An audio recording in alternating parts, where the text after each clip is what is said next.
नमस्कार. खंड 23वा भीष्मपर्व भाग पहिला.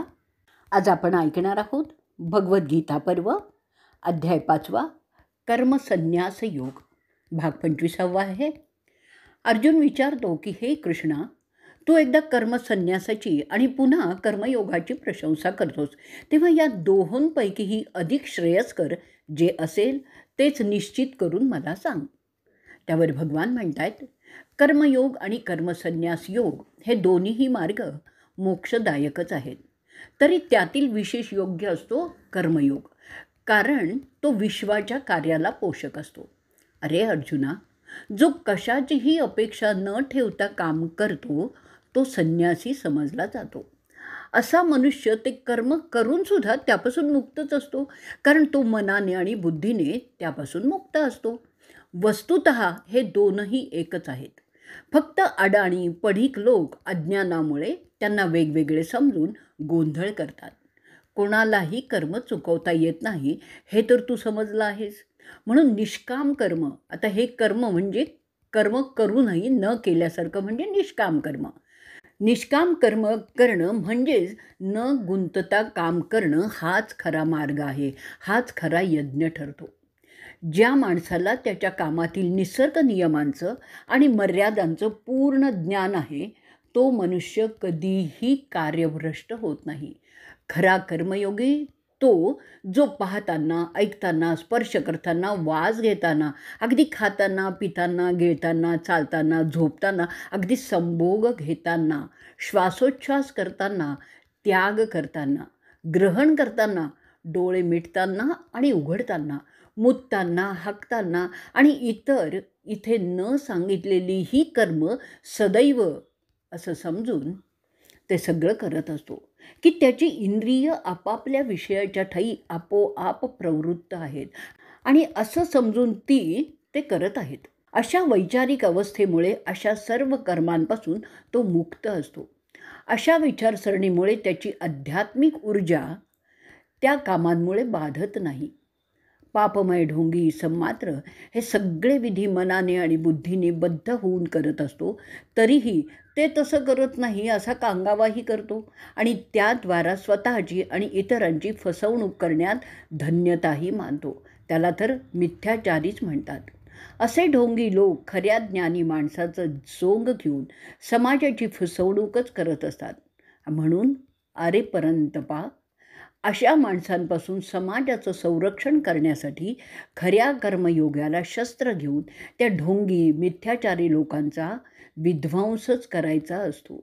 त्या कामात मी म्हणजे परमेश्वर त्याला सहाय्य करत असतो. ह्या युद्धामागील उद्देशसुद्धा तसाच आहे.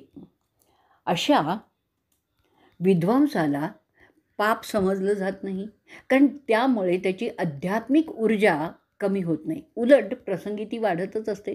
जी हत्या मद मत्सर गर्व मोह आणि लोभामुळे होते ती पापकारक नक्कीच असते. जी हत्या चांगल्या उद्देशांमुळे हितकारक असते ती मात्र पुण्यकर्म समजली जाते. अरे अर्जुना, प्रकृतीच्या कार्यव्यवहारात हत्या होणं अपेक्षितच आहे, कारण हत्येचा संबंध मृत्यूशी असतो आणि जन्म आणि मृत्यू हे तर निसर्गाचे दोन प्रमुख कार्यक्रमच आहेत. त्या हत्येबद्दल नाराजी दाखवणं अज्ञानाचं लक्षण आहे. कर्मयोगी मनाने, शरीराने, बुद्धीने आणि केवळ इंद्रियांनीही आसक्ती सोडून, म्हणजेच केवळ निसर्गाचं पालन करण्यासाठी आत्मशुद्धीकरता कर्मही करत असतो. जो मनुष्य त्याच्या बुद्धीचा उपयोग न करता मनाने कवी कल्पना करून त्यानुसार कामं करत असतो तो चुका क्षम्यम पापम असं करत असतो. तसं होत जर असेल तर मात्र त्या चुका जर सतत होत असतील तर त्याला बद्ध करून अडकवू शकतात. त्यातून त्याची सुटका होणं कालांतराने मुश्किल होतं. असं होण्याचं कारण तो त्याच्या चुकांचं समर्थन अयोग्य सबबी सांगून करू लागतो. त्याद्वारा तो स्वतःची आणि त्याच्यावर विश्वास ठेवणाऱ्यांची देखील फसवणूक करत असतो. आत्म्याने अशा रीतीने शरीराच्या विविध गरजा निष्काम बुद्धीने पूर्ण करण्याची सवय केली तर की शरीराच्या विविध गरजा आपोआप क्रमाक्रमाने कमजोर होत असतात. त्याचबरोबर लिंगदेहाच्या फाजील मागण्यांच्याकडे तो दुर्लक्ष करण्याचं धोरण योजतो, तर त्यासुद्धा आपोआप आटोपत घेतात आणि काही काळाने नष्टही होतात. त्यामुळे साधना सोपी होते. लोकांची कर्तृत्व शक्ती, त्यांनी करायची कर्म आणि कर्माशी होणारी फळांची जोड, ह्या गोष्टी परमात्मा ठरवत नाहीत. त्या प्रकृती स्वभावानुसारच होत असतात. तसा हा खेळ होतच असतो. हे न समजल्यामुळे मनुष्य अनेक गैरसमज करून त्यात तो फसत असतो. ह्याचाच अर्थ असा आहे की परमात्म्याचा स्वभाव प्रकृती आहे. प्रकृती आणखीन एक खेळ करत असते, तो आता तू ऐक. प्रकृती शरीरात एक कार्यक्रम व्यवस्था निर्माण करून ते शरीर उत्पन्न करत असते. त्या कार्यक्रम व्यवस्थेला जीव म्हणजे रासायनिक बुद्धी असं म्हणतात. अर्थात जीव म्हणजेच प्राण म्हणजेच आत्मा नाही, हे तुला समजलेलं आहे. त्यामुळे शरीर त्याची नित्य कामं आपसूकपणे करत असतं. जसं यंत्रमानव दिलेल्या आज्ञासूत्रानुसार आपलं काम करतं, तसंच हे असतं. जसं मोटार गाडी चालवण्यासाठी चालक असतो, तसं शरीर ही समजा आपण मोटार गाडी धरली तर ती चालवण्यासाठी जीव हा चालक आपण लावतो, तसंच हे असतं. आत्मा त्या गाडीतील प्रवासी असतो. ज्याचं मन आणि बुद्धी योग्य ज्ञानाने प्रभावित झालेली आहे, त्यांची आधीची पापं नष्ट होतात. अशा मनुष्याचा कायम उद्धार झालेलाच असतो. म्हणून माणसाने निराश न होता स्वतःमध्ये सुधारणा करत राहावं, हेच त्याच्यासाठी श्रेयस्कर असतं. सर्व प्राणी मात्र शरीराने जरी भिन्न असले तरी एकच आहेत, हे समजून जो सर्व प्राणीमात्रांशी समभावाने वागतो, तो ब्रह्मात विलीन होतो. मी उच्च, हा नीच असं अज्ञानामुळे येणारे विचार त्याच्या मनात येतच नाहीत. जो खरोखरच अशा समभावात असतो, त्याच्याशी सगळं चराचर समभागवानीच वागतात. वैरभाव तिथे आढळतच नाही. मान अपमान या उपाधींपासून तो मुक्त होतो. हितकर्ता, मित्र, वैरी, तटस्थ, द्वेषी, बांधव, सज्जन, दुर्जन अशा जीवांच्या विकारांविषयी हे समबुद्धी ठेवणारा असा तो होतो. इथे हे विकार जीवाला शरीराच्या संरक्षणासाठी किंवा संवर्धनासाठी आवश्यकच असतात. बरं, आत्मा जरी जीवावर आरूढ असला तरी जीवांचे हे विकार जे संरक्षणासाठी निसर्गतया त्यात उत्पन्न होतात आणि त्यापासून तो मुक्तच असतो. असा मनुष्य प्रिय आणि अप्रिय असं काहीही मानत नाही. त्यामध्ये तो आनंदी आणि दुःखी अशा अवस्थाही मानत नाहीत. असा माणूस विषय आणि इंद्रिय यापासून होणारे भोग दुःखाला कारणीभूत असतात. अशा भोगांना उत्पत्ती आणि नाशही असतो. जो त्यात अडकतो तो अशामुळे खुश किंवा नाराज होत असतो आणि सदैव अस्वस्थच असतो. त्याला कधीच समाधानही प्राप्त होत नाही. कोणतंही काम कसं करावं त्याची निसर्ग नियमानुसार माहिती नसल्यामुळे त्या कामात रमणारा अपयशी होतो. काम करत त्यातून चुका झाल्यास त्या सुधारत जो जातो तो अखेरीस यशस्वी होतो. तो त्याच्या कर्मयोगात कामयाब होतो. जो निसर्गाचे नियम रीतसर शिकून त्याप्रमाणे काम करतो त्याला ज्ञानयोगी म्हणतात. आणि म्हणूनच कर्मयोगी कर्मात गुरुशिवाय यशस्वी होतो आणि ज्ञानयोगाला मात्र गुरु लागतो. अरे अर्जुना, तुला माहीत आहे एकलव्य, तो तुझ्यापेक्षा श्रेष्ठ धनुर्धर झाला होता, कारण तो कर्मयोगी होता आणि तू ज्ञानयोगी आहेस. तरी सिद्ध झाल्यावर ते दोघेही एकाच योग्यतेचे होतात. ज्याच्या अंगवळणी हे समजणं निश्चित झालेलं आहे की आपल्या होणाऱ्या सर्व इच्छा शरीराच्या गरजातून उत्पन्न झालेल्या आहेत आणि त्यात आत्म्याने लक्ष घालायचं नाही आहे. शरीराला त्यांचं करू द्यावं. तो क्रोधापासून मुक्त होतो. त्यामुळे त्याला आत्मिक शांतीही लाभते. असा मनुष्य सर्व भोगांच्या विचारांकडे औदासीन्य प्रवृत्तीने आणि सहानुभूतीने पाहतो आणि त्यात जास्त तो रमतही नाही. मर्यादा सांभाळून ठेवतो. तशा धोरणात जीव आणि लिंगदेह आत्म्याला मदत करत नाहीत. म्हणून साधना तरुणपणी करणं अवघड असतं. अशा साधनेला तपस्या असं म्हणतात.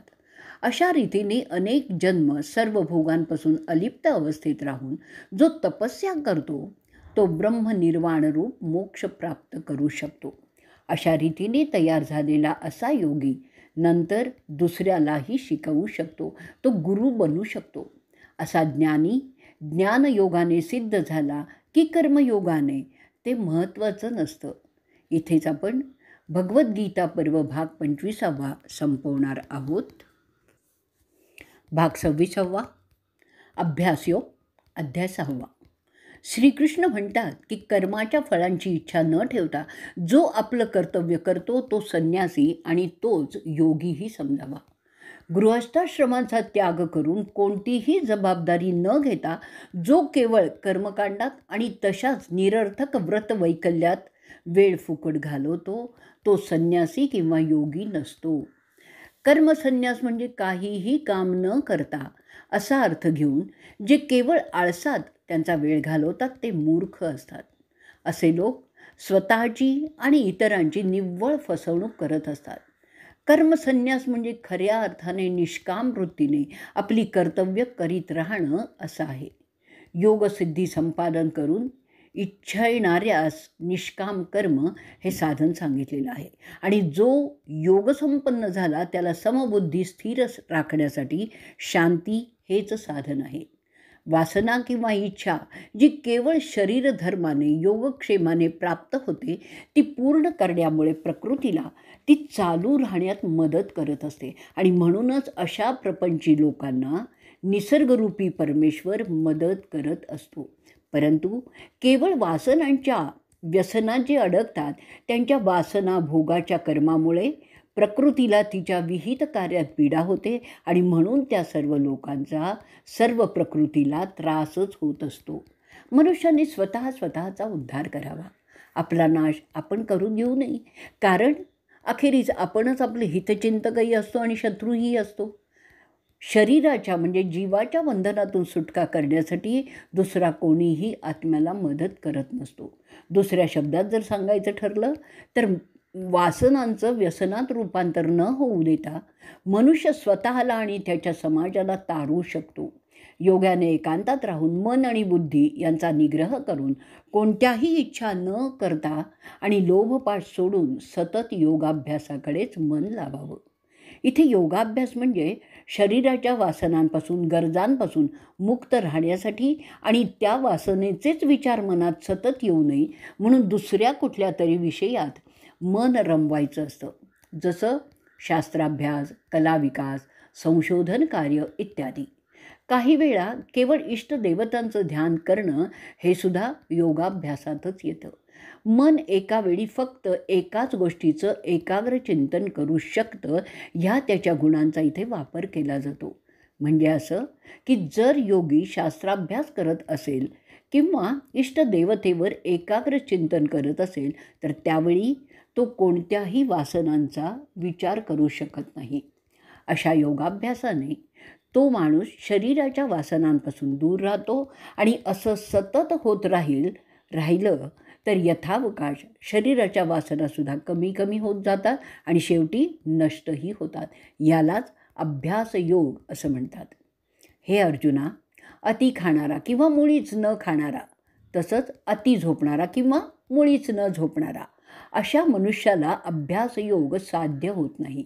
शरीर उत्तम राहण्यासाठी जे सर्व लागतं ते सर्व योग्य मर्यादेत करूनच जो हा योग करतो तो हा दुःखनाशक योग चांगल्या प्रकारे साध्य करू शकतो. जेव्हा त्याचं आवरलेलं चित्त आत्म्याच्या ठिकाणी स्थिर होतं आणि जेव्हा तो साधक सर्व वासना सोडून पूर्णपणे निरीच्छ होतो तेव्हा तो योगी झाला असं म्हणलं जातं. भावनाविवश होऊन काम करणाऱ्यांची बुद्धी चंचल होते आणि त्यांचे निर्णय बुद्धीने न घेता तो मनाने म्हणजे भावनाविवशतेच्या प्रभावाखाली घेत असतो. म्हणून ते निर्णय हमखास चुकीचे असतात. अशा परिस्थितीत हा योग किंवा इतर कोणतंही काम अपयशीच होतं. म्हणून कामासंबंधीचे सर्व निर्णय तर्कशुद्ध बुद्धीने घ्यायचे असतात. बुद्धी तर्कशुद्ध निर्णय घेते आणि मन भावनिक निर्णय घेते हे लक्षात असू दे. बुद्धी एकच निर्णय घेते त्या कामाबद्दल, परंतु मनात अनेक कल्पना येत असतात. त्यामुळे निर्णयाबाबत ते चंचल असतं. अशा चंचलतेमुळे कार्याचा नाशच होत असतो. शरीराच्या विविध आवडी अनुभवताना तेथील क्षणभंगुरता न्याहाळण्याचं काम करणारा योगी यथावकाश त्या आवडीतून उदास होऊन त्याबाबत निरिच्छ होतो आणि त्यांचा त्यागच करतो. जसं लहान मूल बालवयात ज्या खेळात रमतं त्या खेळाकडे मोठं झाल्यावर ढुंकूनसुद्धा पाहत नाही. त्याचप्रमाणे अज्ञानात ज्या गोष्टीत मनुष्य रमतो त्यात तो योगी झाल्यावर रमत नाही. असा योगी कशाचीही आवड नाही अशा स्थिर अवस्थेत असतो. त्यामुळे काही मिळू देत, काही न मिळू देत, त्याला काहीही कशाचा फरक पडत नाही. परंतु तो गृहस्थाश्रमी असल्यास गरजेपुरतं तो त्या इच्छात लक्ष घालतो, जे गृहस्थाश्रम चालवण्यासाठी जरुरीचं असतं. जसे लहान मुलाला खेळण्यासाठी किंवा खेळवण्यासाठी तो त्या बालिश खेळात रमल्याचं दाखवतो आणि त्या मुलाला जिंकण्यातही आनंद मानतो आणि स्वतः हरत राहतो. म्हणजेच तो पोक्त माणूस खेळत जरी असला तरी त्या खेळातसुद्धा तो नसतो. तसंच योग्याचं देखील होत असतं. कर्म करताना येणाऱ्या अपयशाने दैवाला दोष देणारी माणसं प्रगती करीत नाहीत. त्याऐवजी अपयशाचं कारण शोधून त्यावर इलाज करण्याचा प्रयत्न करणारा अंती यशस्वीच होतो. चिडणं, उदास होणं, कंटाळवाणं ही भावनाविवशतेची लक्षणं असतात. आपल्या कामातील बारकाव्यांच्याकडे विशेष लक्ष देतो त्याच्या कामाला तेज प्राप्त होतं आणि त्या कामाची सर्वत्र वाखाणणीच होते. आपण जे कार्य निवडलंय त्याशी तो जो एकरूप होतो, तन मन अर्पून ते काम करतो, थकत नाही, हलगर्जीपणा करीत नाही, तो खरा कर्मयोगी समजावा. निसर्ग नियमानुसार काटेकोरपणे काम करण्याचा ज्याला ध्यास लागलेला आहे तो कर्मयोगी म्हणून उदयास येतो. तरुणपणी विषय चिंतन करण्याचा मोह जीवाच्या संगतीने आत्म्याला होतो. तरीही माणसाने गरजेपुरता विषय उरकून बुद्धीच्या मदतीने त्यातून बाहेर पडावं आणि मन आत्मस्वरूपाच्या ठायी स्थिर करावं. स्वभावतः चंचल असं मन जिकडे तिकडे धावेल, इकडून तिकडून ते आवरायचं असतं. तरुणपणी हे विशेष अवघड असतं, परंतु जसं जीवाची गरज वयोमानाने विषयातून कमी होत जाते तेव्हा ते सोपं होत जातं. साधनेचं मुख्य कर्तव्य असतं जेणेकरून चित्त आत्मस्वरूपाकडे लागेल, हे साधनेचं मुख्य उद्दिष्ट असतं. अशा तपस्येने रजोगुण शांत होऊन मन पूर्णपणे स्वस्थ झालेलं आहे. त्या ब्रह्मस्वरूप झालेल्या निष्पाप योग्याला उत्तम सुख प्राप्त होत असतं. असा योगी सर्वत्र परमेश्वराला पाहतो. त्याला मी कधीही अंतर देत नाही आणि तोही मला अंतर देत नाही. जो दुसऱ्याच्या दुःखाबाबत जागृत राहून त्याप्रमाणे सावधानतेने आपला स्वार्थ साधतो तो परमेश्वराला प्रिय होतो. अशा वागण्याला सामान्य शब्दात चांगुलपणा असं म्हणलं जातं. कोणाच्याही अज्ञानाचा, गरिबीचा, भोळेपणाचा, कमजोरीचा गैरफायदा न घेणं ह्यालाच माणुसकी असं म्हणलं जातं. मला समाजाने कसं वागवावं असं मला वाटतं, तसंच मी समाजातील लोकांशी वागणं ह्याला चांगुलपणा असं म्हणतात. सर्व प्राणीमात्रांबद्दल सन्मानाची भावना बाळगून त्याप्रमाणे जगणं आणि सगळ्या प्राणीमात्रांचा आदर करणं ह्याला भूतदया असं समजलं जातं. ही सनातन हिंदू धर्मातील मूलभूत नीतितत्व आहेत. अरे पार्था, ती जो आचरतो तो मला प्रिय असतो. अर्जुन आता विचारतोय, हे कृष्णा, समबुद्धी प्राप्त होणारा जो हा योगी तुम्हाला सांगितलास तो मनाच्या चंचलतेमुळे कायमचा टिकेल असं मला वाटत नाही आहे. कारण मन हे चंचल, दांडगं, बालिश आणि हट्टी म्हणून वळण्यास अवघड असतं. त्याला आवरणं हे वाऱ्याला मोड बांधणे इतकंच अत्यंत अवघड आहे. कृष्ण त्यावर सांगतोय, तू जे बोलतोस ना ते योग्य आहे, पण सतत प्रयत्न, विरक्तीवृत्ती, औदासीन्य स्वीकारून ते यथावकाश साध्य होतं. कारण मन हे सवयप्रधानसुद्धा असतं. ज्या प्रकारचे विचार करण्याची त्याला तू सवय लावशील त्या प्रकारच्या विचारात ते रमूही लागतं. वाढत्या वयात वासना कमी होते, त्या वयात साधना सोपी जाते. तरुणपणी त्यासाठी गृहस्थाश्रम सांगितलेला आहे. त्यामुळे त्याच्या योगक्षेमाच्या वासनांना वाट मिळते आणि हा अनर्थ टाळता येतो. ते भोग भोगत असताना त्या भोगातील निरर्थकता समजून घेणं हे खऱ्या साधकाचं काम असतं. त्यामुळे वासनांचा तोर कमी केला जातो, होत जातो. सवयीने ते शक्यही असतं. वासनामुक्त होण्याचा प्रयत्न करणाऱ्या योग्याला सृष्टीतील श्रेष्ठ अव्यक्त शक्ती त्याच्या प्रयत्नांना मदत करीत असतात, हे तू समजून घे. निसर्ग त्याबाबत बराच सहनशील आहे, कारण हे अर्जुना, ज्याप्रमाणे चांगलं काम करणाऱ्याला मदत चांगल्या शक्ती करत असतात, तशा वाईट काम करणाऱ्याला निसर्गातील वाईट शक्ती मदत करत असतात. एकंदरच निसर्ग सगळ्यांना मदत करत असतो, कारण त्याला हे विश्व चालवायचं असतं. हे विश्व चालवण्यासाठी या दोनही प्रवृत्तींचा समन्वय साधावा लागतच असतो. मग अर्जुन विचारतो, अरे मित्रा, एखादा योगी साधना करताना त्याची श्रद्धा कमी पडली आणि तो त्या निग्रहापासून दूर झाला, तर त्याचं काय होतं? काय त्याची आधी केलेली सगळी साधना व्यर्थ जाते का? त्यावर कृष्ण सांगतोय की प्रामाणिक प्रयत्न करणारा योगभ्रष्ट झाला तर त्याच्या मृत्यूनंतर तो त्याने जेवढं मिळवलेलं आहे त्या योग्यतेच्या पुण्यलोकात तो जातो आणि तिथला भोग संपल्यानंतर पुन्हा मानवजन्म घेतो. त्यावेळी त्या नवीन जन्मात त्याने जे आधीच्या जन्मात मिळवलेलं आहे त्यापर्यंतची योग्यता घेऊन तो येत असतो. म्हणजेच त्याची पुढची साधना तो त्या नवीन जन्मात प्रारंभ करतो. म्हणजेच अरे पार्था, त्याची साधना व्यर्थ जात नाही. इथेच आपण भगवद्गीता पर्व भाग 26 संपवणार आहोत. भाग 27 ज्ञान योग अध्याय 7. भगवान श्रीकृष्ण म्हणत आहेत की हे अर्जुना, माझ्या ठिकाणी मन लावून आणि माझाच आश्रय करून योगाभ्यास करीत असताना तू मला निःसंशय आणि संपूर्णपणे कसं जाणशील ते ऐक. मी हे तुला त्यातील विज्ञानासहित पूर्णपणे सांगतो. ते जाणल्यानंतर या लोकी आणखीन काही जाणण्यासारखं उरतच नाही. हजारो माणसांपैकी एखादाच सिद्धीसाठी झटतो आणि त्या सर्व झटणाऱ्यांपैकी एखाद्यालाच माझं खरं ज्ञान होतं. पृथ्वी, पाणी, तेज, वायू, आकाश, मन, बुद्धी आणि अहंकार हे सगळं मिळून माझी प्रकृती 8 प्रकारांनी विभागलेली आहे. ही माझी अपरा म्हणजे खालच्या पातळीची म्हणजे जड प्रकृती आहे. त्याशिवाय ज्याच्या योगाने या जगताचं धारण होतं अशी पराप्रकृती म्हणजे श्रेष्ठ पातळीची म्हणजेच माझी जीवनरूपी चेतना प्रकृती आहे, हे तू समजून घे. सर्व सृष्टी माझ्या या अपरा आणि पराप्रकृतीपासून उत्पन्न होते.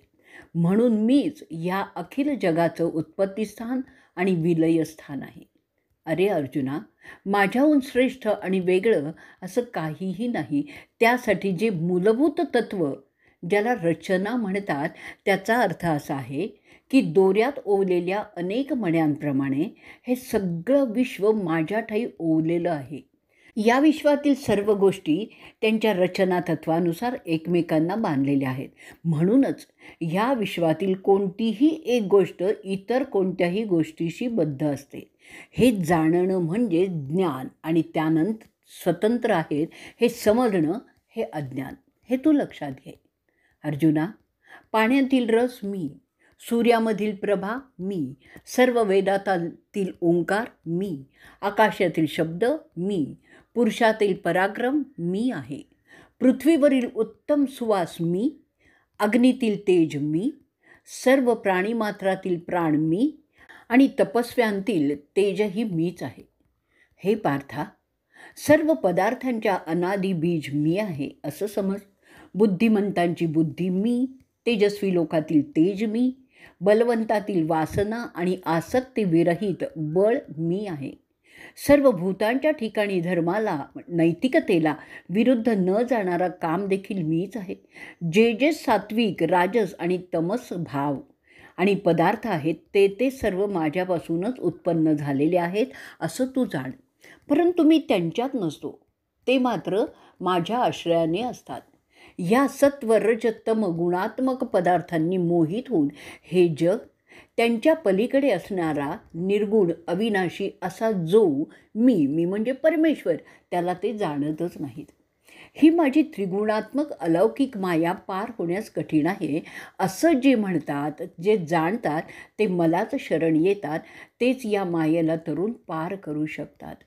ह्या मायेलाच सत्य समजून त्याचाच आग्रह करून जे त्यात गुरफटून जातात आणि विवेकहीन होतात ते मूढ आणि निष्कर्मी नराधम आसुरी बुद्धीत पडून मला विसरतात, मला भजतच नाहीत आणि सदैव दुःख पीडित असणारे, ज्ञानाची इच्छा करणारे, द्रव्यार्धी विषयेच्छू आणि ज्ञानी असे 4 प्रकारचे सदाचारी लोक माझी उपासना करत असतात.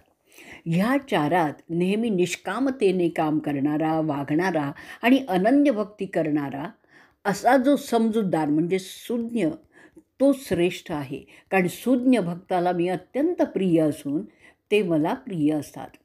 मग अर्जुन विचारतो, अशा प्रेमाचं कारण काय आहे? त्यावर कृष्ण म्हणतायत, त्याचं कारण मी आणि तो एकच आहे. हे खरं आणि केवळ सत्य तो जाणतो, परंतु मायेच्या आविष्कारामुळे जसं धुक्यामुळे काही दिसत नाही तसं तो मला नीटपणे समजू शकला नसला तरी तो हे जाणत असल्यामुळे माझीच म्हणजे खऱ्या त्याच्या रूपाची भक्ती करत असतो. अशा प्रकारे अनन्य भावाने तो ती करत असल्यामुळे शेवटी मायेचं धुकं नाहीच होतं आणि तो माझ्यापर्यंत येतो. मग ते करत असताना मायेच्या लीलांवर न रागवता तो तिचं कौतुक करत ते सर्व प्रकार अनुभवत असतो आणि ते अनुभवत माझ्या आठवणीत रमलेला असतो. निसर्गाला समजण्याच्या विविध शाखा आहेत बघ, जसे पदार्थ विज्ञान, रसायन, वनस्पतीशास्त्र, वैद्यक, अभियांत्रिकी, तर्क, गणित इत्यादी ज्या शाखेचे अचूक अभ्यास करील तो त्या शाखेत यशस्वी होईल. त्यासाठी ती शाखा त्याला दैवताप्रमाणेच असते. मूलभूत अशा रचना तत्वामुळे निसर्गातील या सर्व शाखांच्या नियमांवरून एक समानता असते. त्यामुळे एका शाखेच्या नियमावरून दुसऱ्या शाखांचा अभ्यास करता येतो. त्यासाठी गणित आणि तर्क ह्यांचा नेहमीच उपयोग करता येतो. निसर्गातील सर्व शाखांचं ज्ञानमार्ग एकच असल्यामुळे ह्या शाखा जरी वरकरणी भिन्न वाटत असल्या तरीही अंतर्यामी त्या एकच होऊन निसर्गात विलीन होतात.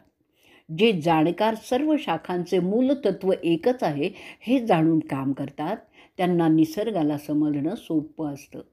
आपापल्या प्रकृती नियमांप्रमाणे त्या त्या कामवासनांनी वेडावलेले लोक तो उपासनेचा नियम पाळून दुसऱ्या निरनिराळ्या देवतांच्या भजनी लागतात. परंतु तो भक्त त्या देवतेची उपासना श्रद्धापूर्वक करू इच्छितो म्हणून मी त्याची श्रद्धा त्या देवतेवर स्थिर करतो.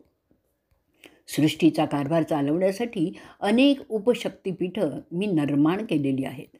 जसं एखाद्या उद्योगात विविध कार्य करण्यासाठी अनेक अधिकारी नेमले जातात तसंच हे असतं. त्या अधिकाऱ्यांना काही खास अधिकार असतात जेणेकरून ते त्या अधिकारांचा वापर करून आपलं कार्य व्यवस्थितपणे पार पाडू शकतील. त्याप्रमाणे मी त्या उपशक्तिपीठांना ज्यांना देवता म्हणतात सिद्धी दिलेल्या आहेत. त्यांची भक्ती करत ते अज्ञानी लोक अशामुळे अल्पकाळ टिकणारी फळं प्राप्त करतात आणि त्या देवतेकडे जातात. जे माझी भक्ती करतात ते मात्र माझ्याकडेच येतात. अशा देवता त्यांची ताकद वाढवण्यासाठी असे अनेक भक्त मिळावेत म्हणून प्रयत्न करत असतात. जितके जास्त भक्त तितकी त्यांची ताकद जास्त होत असते आणि ह्यामुळेच अशा देवतांकडे गेलेले लोक त्या देवतेच्या आकर्षणात कायम अडकून पडतात. असं जरी असलं ना तरी अशा भक्तांना त्या देवतेच्या सिद्धींचा फायदा होत असतो. माझ्याकडे येणाऱ्या भक्तांना तसा काहीही फायदा होत नसतो. तसं होण्याचं कारण म्हणजे अरे अर्जुना, माझ्या भक्तांचा योगक्षेम मी स्वतः पाहत असतो ना. माझ्या असंख्य सिद्धी त्यांचं संरक्षण करत असतात. अशा उपशक्ती म्हणजेच देवता सहजपणे प्रसन्न होत असल्यामुळे जास्त करून सामान्य भक्त त्यांच्याकडे आकर्षित होत असतात. त्या देवता मायेचा एक हिस्सा असतो, म्हणजे त्या स्वतःसुद्धा भ्रमच असतात. मी मात्र मायेच्या धोक्याबाहेर असतो. त्यामुळे मला सामान्य माणूस समजूच शकत नाही.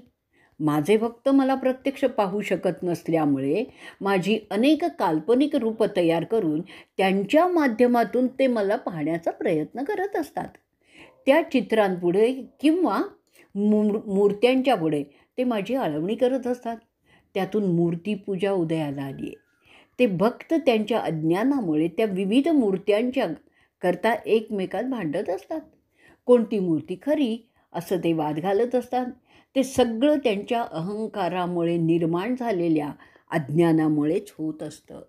मी पूजतो तेच श्रेष्ठ, इतर पूजतात ते खोटं, अशा प्रकारचा मूर्खपणा त्यांच्यात होत असताना मी पाहत असतो. परंतु त्यात मी पडत नाही, कारण यथावकाश त्यातील खरे भक्त सगळं सत्य समजून शांत होणार हे मी जाणून असतो.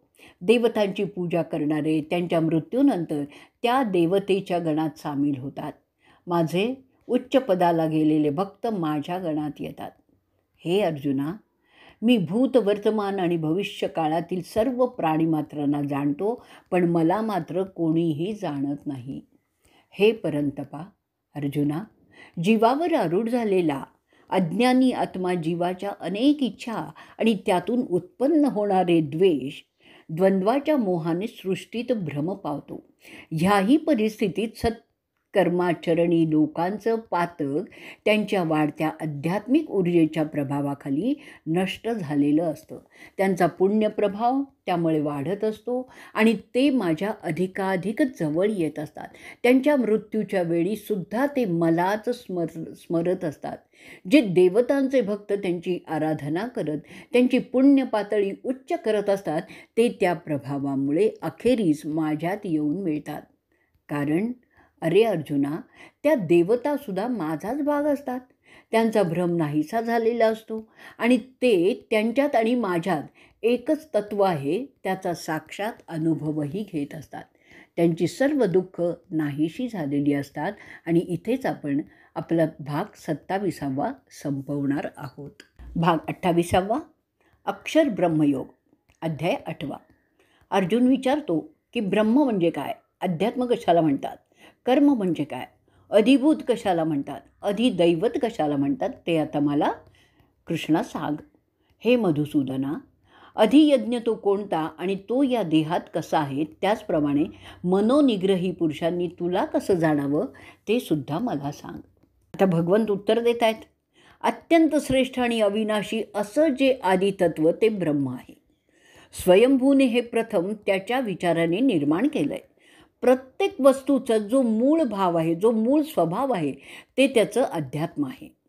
सचेतन आणि अचेतन अक्षर ब्रह्मापासून भूतांची उत्पत्ती करणारा जो व्यवहार, त्याला ब्रह्मकर्म अशी संज्ञा आहे. हे अर्जुना, अधिभूत म्हणजे नाशवंत कार्यरूप पदार्थ अर्थात जीव. या पदार्थात जो पुरुष म्हणजे सचेतन अधिष्ठाता, तो अधिदैवत म्हणजेच आत्मा आहे.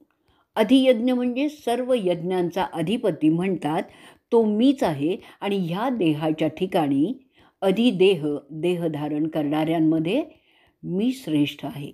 म्हणून जो मनुष्य मरणसमयी माझं स्मरण करीत देह सोडतो, तो माझ्यात विलीन होतो.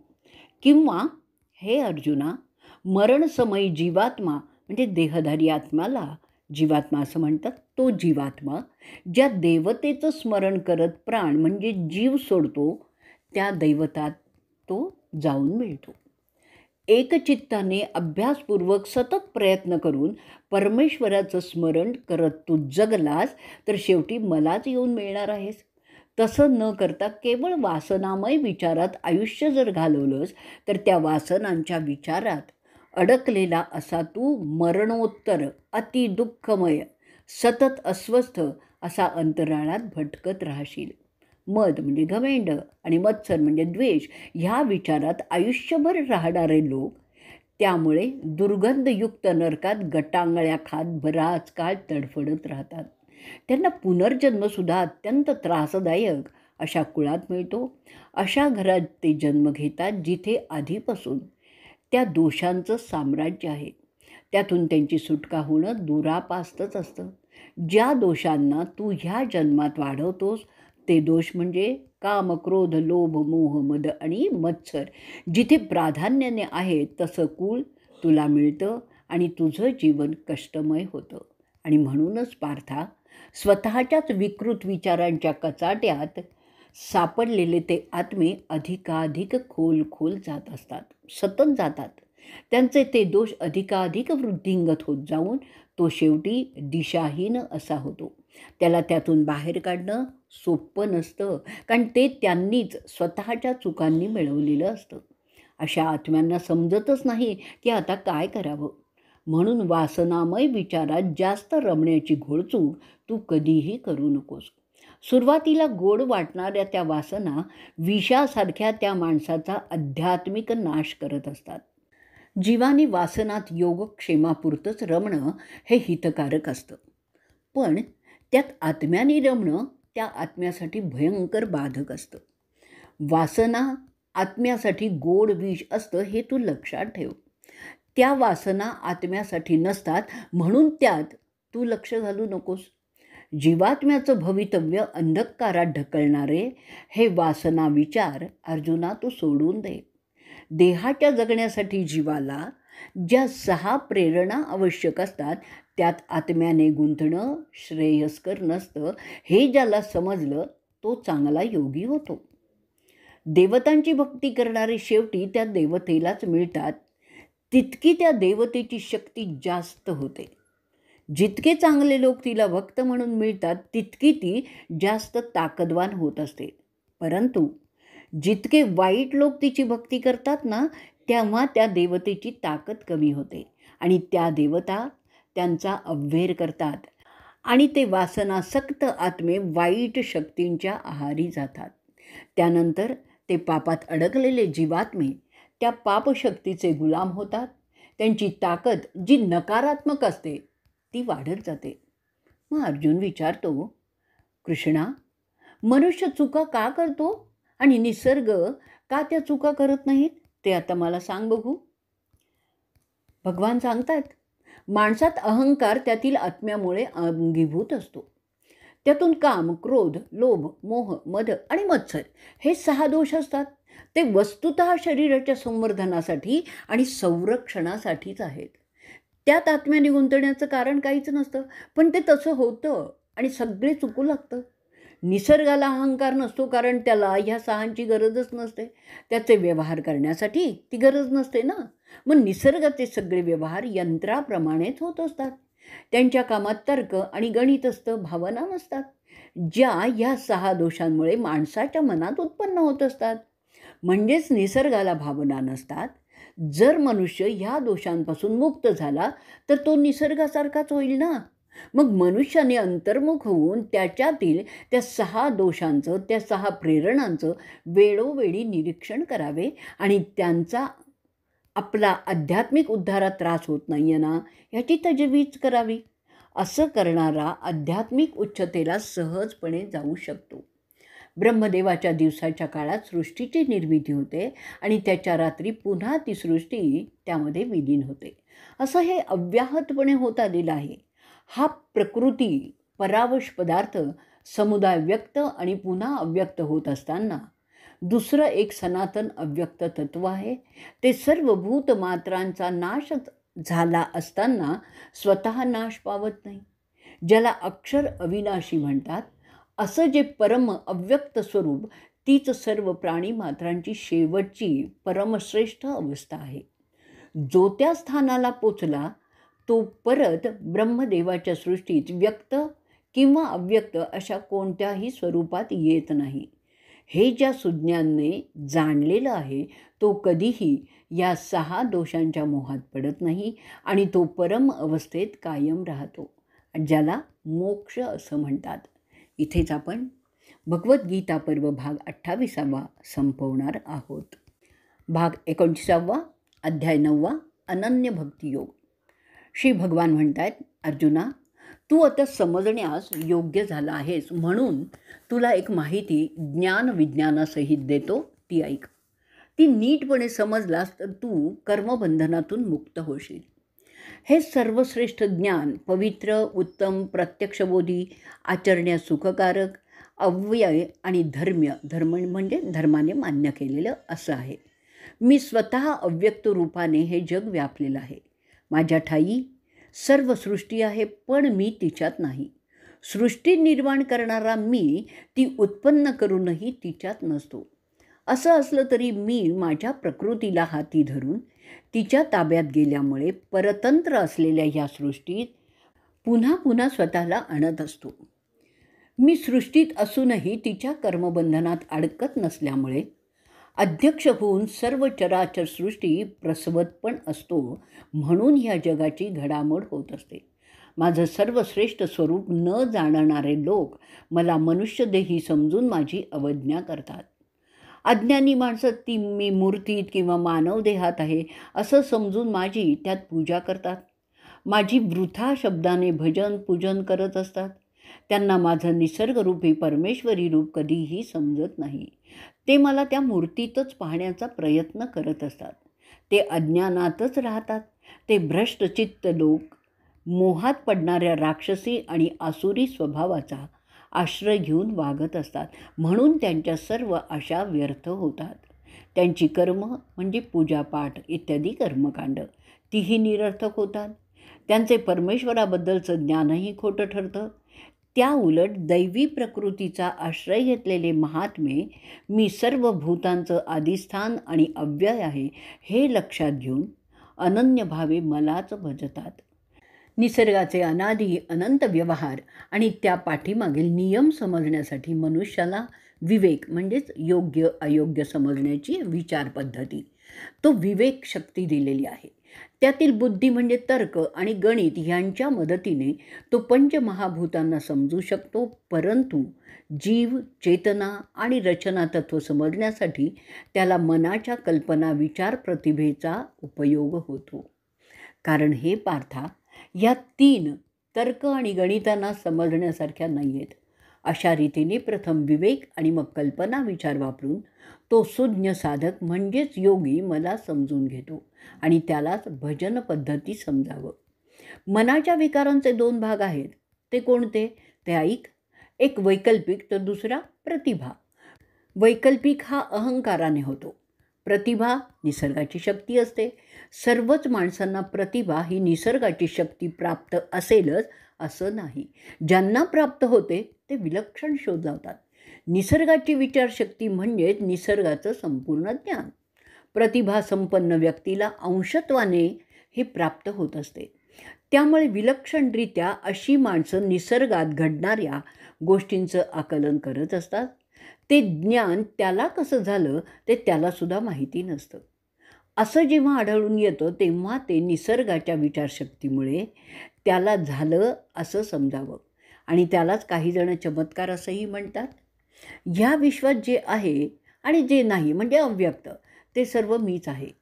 सर्वांची गती, पोषणकर्ता, प्रभू, साक्षी, निवासी, शरण, सखा, उत्पत्ती, लय आणि स्थिती, निधान आणि अव्यय बीज मीच आहे.